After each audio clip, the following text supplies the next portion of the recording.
I'm standing in the main conference room on the 14th floor when Liam Ashford, the CEO's golden child, slams a manila folder onto the glass table so hard that everyone in the room flinches. The sound echoes like a gunshot through the open-plan office beyond, and I watch heads turn, watch employees crane their necks to see what's happening behind the glass walls. We're a spectacle. That's intentional. Liam always performs his cruelty in public. Yannick, you're fired for betraying this company. His voice carries across the entire floor, amplified by rage and self-righteousness. His face is flushed, his expensive suit rumpled like he's been pacing, working himself into this fury for hours. Behind him, members of the executive team shift uncomfortably. Some look shocked, others look away. They know something's wrong with this scene, but no one will challenge the CEO's son. Not openly. Not when their careers depend on his father's goodwill. My stomach drops, but not for the reason Liam thinks. Not because I'm afraid of being fired. Not because I'm guilty of whatever he's accusing me of. My stomach drops because I know what's about to happen, and I know Liam Ashford has absolutely no idea what he's just triggered. He thinks he's won. He thinks this is his triumphant moment, the culmination of months of careful maneuvering to push me out and claim my work as his own. He has no idea he's just stepped on a landmine I carefully placed and patiently waited for him to find. Instead of defending myself, instead of shouting back or pleading or showing any of the emotions he's expecting, I calmly close my laptop. The click is soft but definitive in the sudden silence. Every person in that conference room is staring at me, waiting for me to explode, to beg, to break down. Liam's anticipating it too.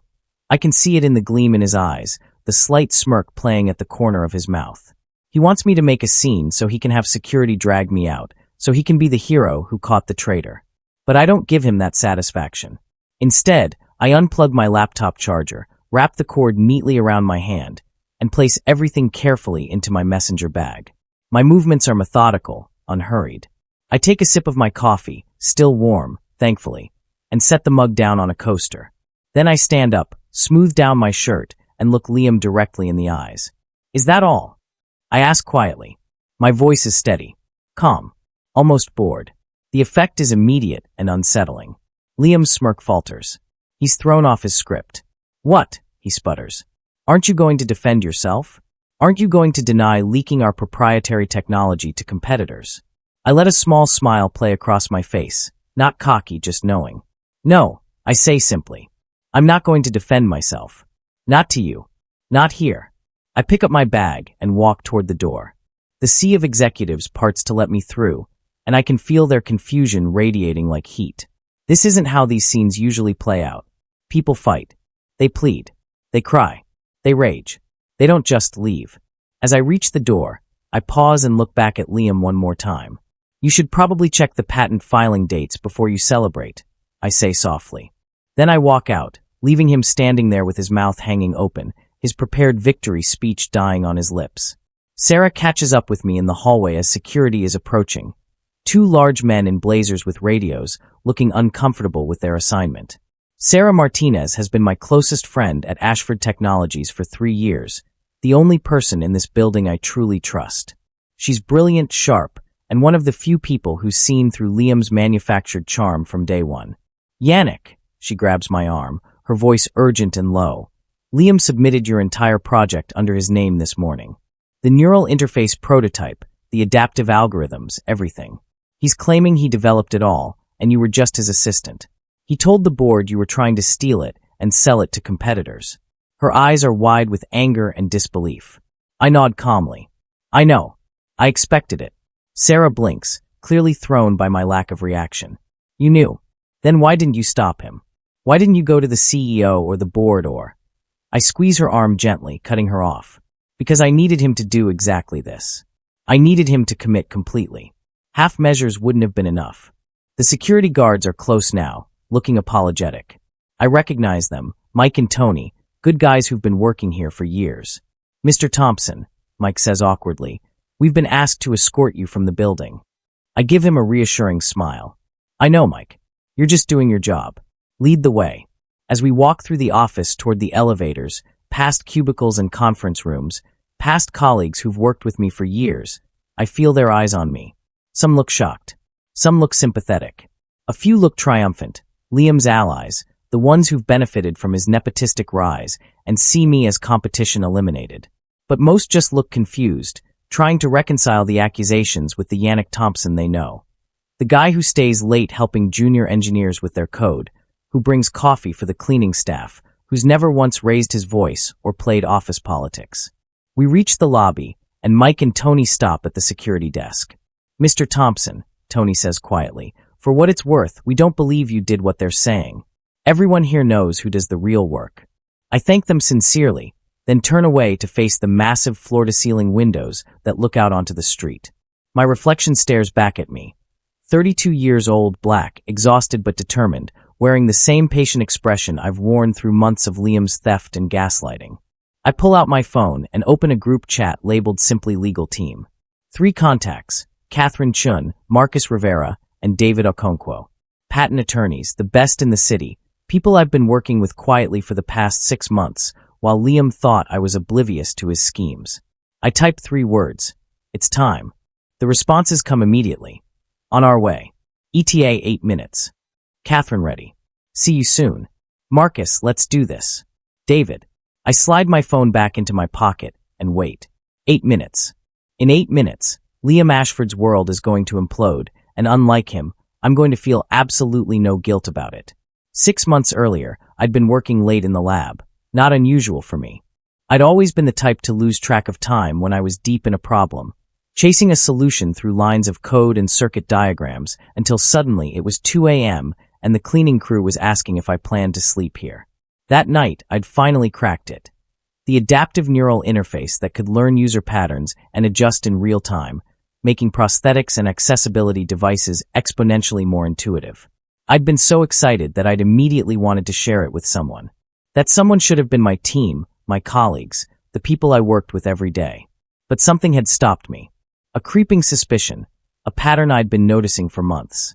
Every time I shared a breakthrough with Liam, who as VP of Innovation was technically my direct supervisor, that breakthrough would somehow end up presented to the board as his idea.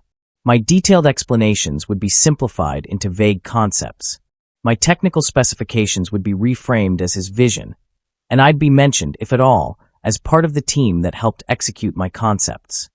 At first, I'd told myself I was being paranoid, that this was just how corporate credit worked, how ideas filtered up through hierarchies.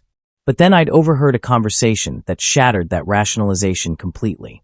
I'd been working late again, had gone to the break room for coffee, and heard voices from Liam's office, his door slightly ajar, light spilling into the hallway.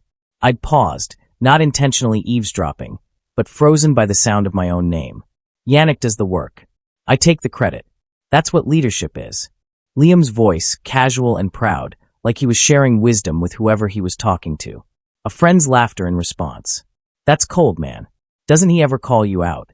More laughter from Liam. "Call me out. Yannick. No way. He's too nice, too focused on the work. He actually believes that good work speaks for itself. It's adorable, really." Meanwhile, I'm building my resume on his genius, and my father's too proud of me to ask questions. I'd stood in that hallway for a full minute, coffee forgotten, feeling something cold and hard settle in my chest. Then I'd walked back to my office, pulled out my phone, and started recording. Every subsequent conversation with Liam was documented. Every meeting where he claimed my ideas. Every email where he reframed my work as his vision. I collected evidence like a detective, methodical and thorough, because I knew one day I'd need it. But more importantly, I'd gone to see a patent attorney the very next morning. Catherine Chen had listened to my story with growing alarm, then growing respect as I showed her my documentation. "File immediately," she'd advised. "File for the patent in your name only. Don't tell anyone at the company. If what you're saying is true, you need to protect your work before they try to claim it." I'd filed the patent application that week.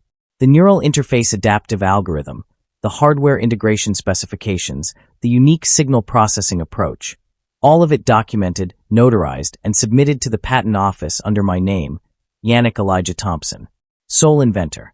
The date stamp read March 15th, 2023, a full year before Ashford Technologies would begin funding what Liam would claim was his project. The elevator dings. The doors slide open, and 3 people step out who look like they've walked straight off a legal drama. Catherine Chin in a navy power suit, Marcus Rivera in charcoal gray, and David Okonkwo in a suit so crisp it could cut paper. They're each carrying briefcases, and their expressions are uniformly serious. Professional. Predatory in the way that really good lawyers are when they know they're about to destroy someone who deserves it. The receptionist, Amanda, gasps audibly. She recognizes power when she sees it, and she's seen enough corporate lawyers over the years to know these three are the kind you bring when you're planning to burn everything down. "Can I help you?" she asks weakly. Catherine doesn't even glance at her. "We're here to see Liam Ashford and CEO Richard Ashford.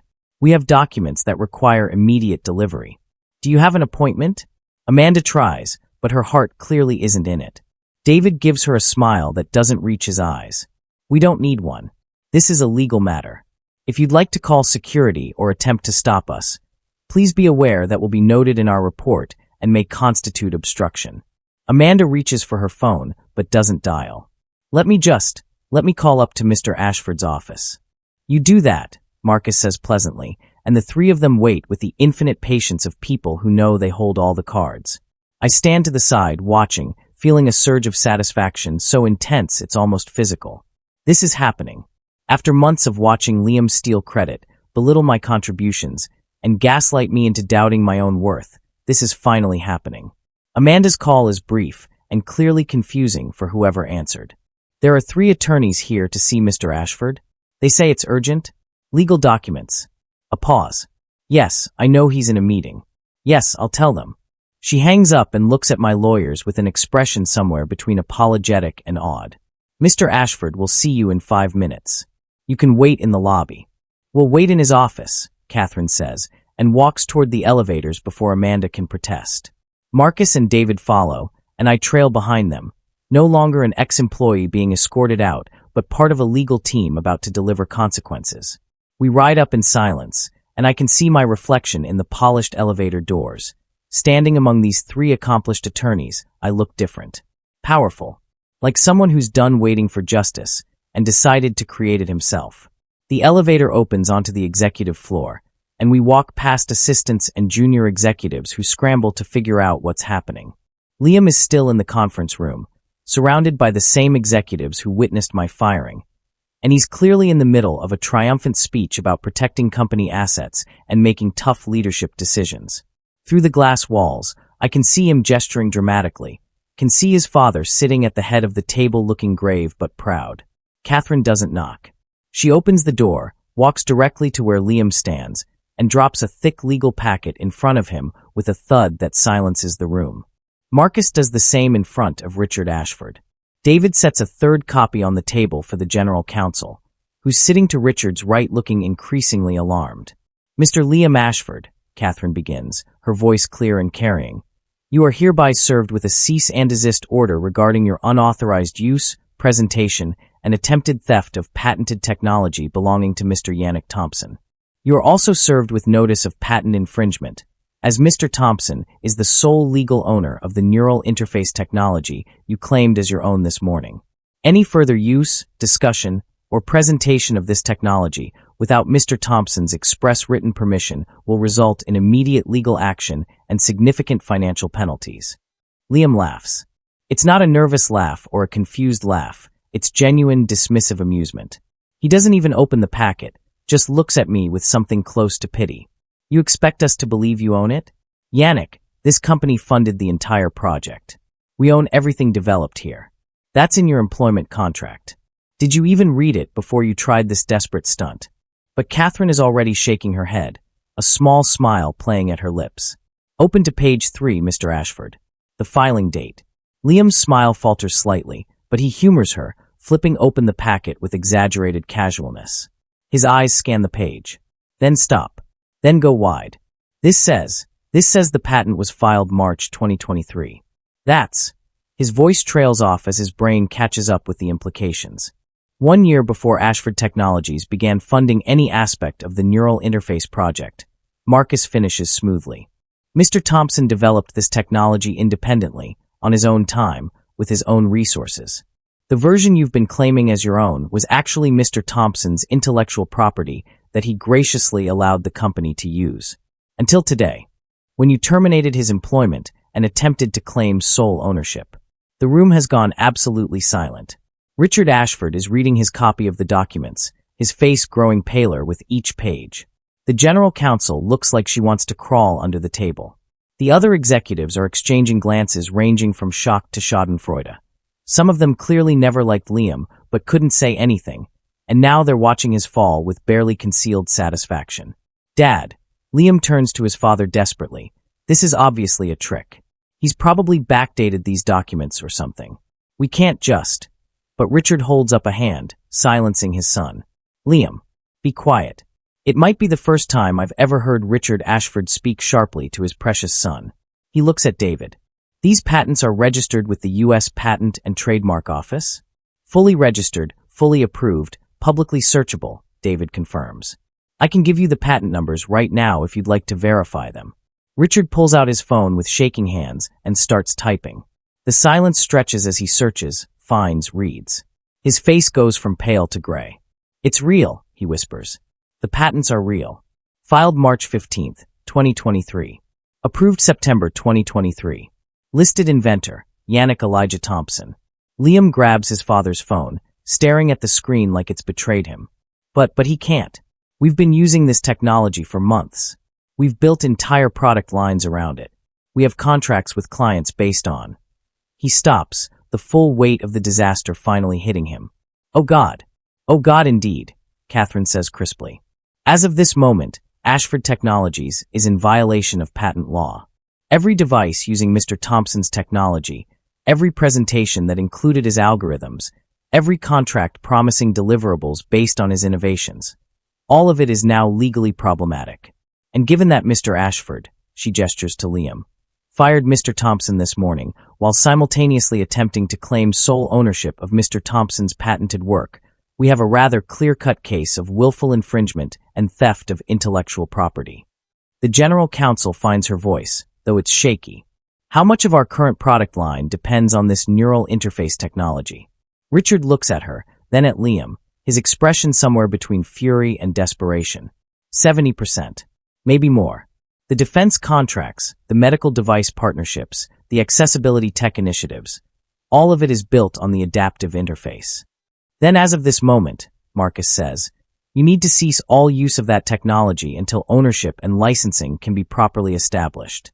Every device needs to be pulled. Every presentation needs to be revised. Every contract needs to be renegotiated." His words are methodical, each one a nail in Ashford Technologies' coffin. And given Mr. Thompson's wrongful termination and the public humiliation he was subjected to, I think we can all agree that renegotiation won't be simple. "This will cost us millions," Richard breathes. "Hourly. Every hour we're not operational, we're losing money and credibility." He looks at me for the first time since this began, really looks at me, and I see recognition dawning in his eyes. Recognition of who I really am, what I really contributed, how catastrophically he misjudged the situation by blindly believing his son. "Yannick, Mr. Thompson, surely we can." "The board needs to be informed immediately," the general counsel interrupts, her voice stronger now.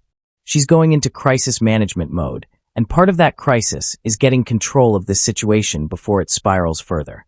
"And we need an emergency meeting. Now, everyone in this room needs to stay, and we need to call in the full board of directors." Phones start coming out. Calls are made. And through it all, Liam stands frozen at the head of the table, his triumph from 20 minutes ago completely evaporated, replaced by dawning horror as he watches his house of cards collapse in real time. He looks at me once, and I meet his gaze steadily. No gloating, no anger, just calm acknowledgement that actions have consequences, and his consequences have finally arrived. Within 2 hours, the conference room is packed with the full board of directors, major investors, and key executives. Word has spread through the building like wildfire. Whispered conversations in hallways, urgent Slack messages, shocked faces pressed against glass walls trying to see what's happening. The receptionist has fielded a dozen calls from journalists who somehow already know something major is going down at Ashford Technologies.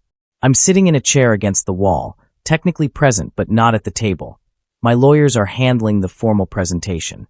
But every eye in the room keeps flickering to me, reassessing.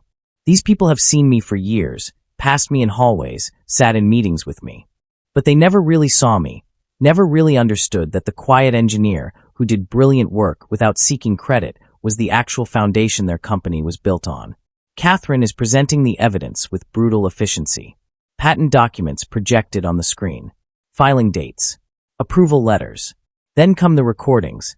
I'd edited them down to the most damning excerpts, and watching the board members' faces as they hear Liam's voice saying, "Yannick does the work, I take the credit, that's what leadership is almost worth the months of humiliation I endured." Then come the emails. Hundreds of them, showing a clear pattern. I'd send detailed technical specifications to Liam. Hours or days later, he'd present those same specifications to the board or clients, with his name on them and my contributions either erased or minimized. Side-by-side comparisons make the theft undeniable. Time stamps make the timeline clear. My documentation is meticulous, damning, irrefutable. One of the senior board members, Margaret Chen, no relation to Catherine, though they joked about it during our prep sessions, leans forward with an expression of cold fury. "Mr. Ashford," she addresses Richard, not Liam, "how long has this been going on?" Richard looks like he's aged 10 years in the past 2 hours. I didn't know. I trusted Liam's reports. He said Yannick was a valuable team member, but that he was providing the vision and leadership while Yannick handled the technical implementation. "That's a lie," Sarah's voice cuts through the room. Everyone turns to look at her, standing in the doorway. I'd texted her to come up, knowing her testimony would be crucial. She walks to the front of the room with her phone in her hand, her usual warm expression replaced by righteous anger. "I work directly with both of them. I've watched Liam steal Yannick's work for 3 years, and I have proof that he's been planning this specific takedown for months." She connects her phone to the presentation screen. Text messages appear, a conversation between Liam and someone named James, apparently a friend from college. The messages are dated over the past 6 months, and they lay out a calculated plan. Isolate Yannick from key projects, build a narrative of him being difficult to work with, create situations where his methods could be questioned, and finally manufacture a crisis that would justify firing him and claiming the neural interface technology as entirely Liam's work. "Jesus Christ," someone mutters. Margaret's expression has gone from fury to disgust. She looks at Liam like he's something unpleasant she's found on her shoe. "You planned this. You systematically stole from an employee, gaslit him, isolated him, and then tried to destroy him to cover your theft. It's not a question." Liam opens his mouth, closes it, opens it again. It wasn't like that. I was trying to protect the company's interests.